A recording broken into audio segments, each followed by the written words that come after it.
Time is 7:22. When it comes to picking the right college, you want to make sure that the one best meets your needs is the perfect one. Part of making that choice is knowing where the school stacks up against the rest. This morning, there's a new list out ranking the top schools in the country, but this one's different. Monica McGurk, the CEO and executive editor for the Alumni Factor, is live in Atlanta. She joins us now with more on America's top colleges and how they rank and where California schools ended up on the list. Monica, good morning. Good morning. First of all, tell us how this list works. You guys basically evaluated colleges differently. Explain how. Sure.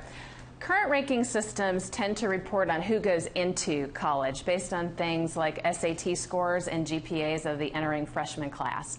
What the Alumni Factor does instead is paint a picture of who comes out, and we do it by reporting on alumni's real-world success across 15 different factors ranging from their net worth and income, their level of success in their careers, job placement, their current happiness, their friendships, you name it. We look at the real-world outcomes for them and base our rankings on those results. So judging it on the back end as opposed to the front end. What was the top school on the list? The top school is Washington and Lee University. Gotcha. And we have a couple. It's followed by Yale, Princeton, Rice, Holy Cross, Notre Dame, Middlebury College, the Naval Academy in West Point, and then Stanford rounding out the top 10. And some of the Ivy League schools that a lot of people thought were great dropped a significant amount. Is that correct?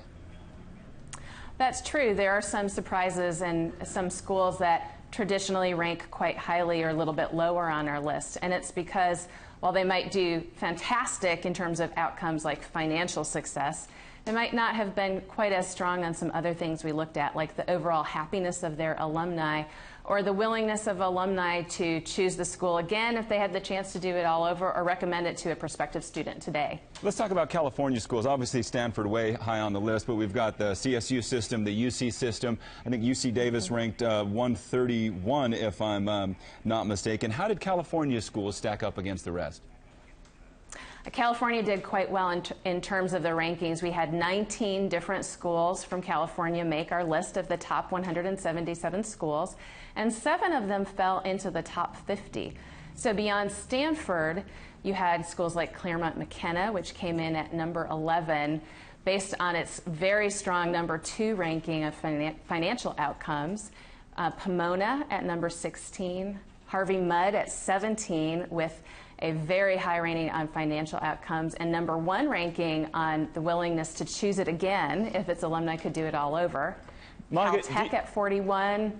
So a very long list of successful California alumni. You know these numbers off the top of your head. Do you have this list memorized?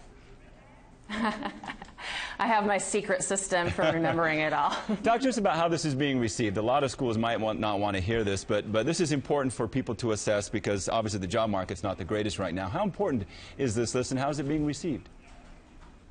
I'd say for the schools that are maybe a little bit disappointed in where they came out on the list, the general reaction has been, though disappointed, positive in terms of appreciating the feedback and using it to improve the way they deliver on their educational mission. Certainly every school takes its alumni perspective very seriously and wants to take action to improve what it's doing to deliver its educational mission. Monica, thanks so much for joining us this morning. Monica McGurk, the CEO and executive editor of the Alumni Factor. Thanks for joining us.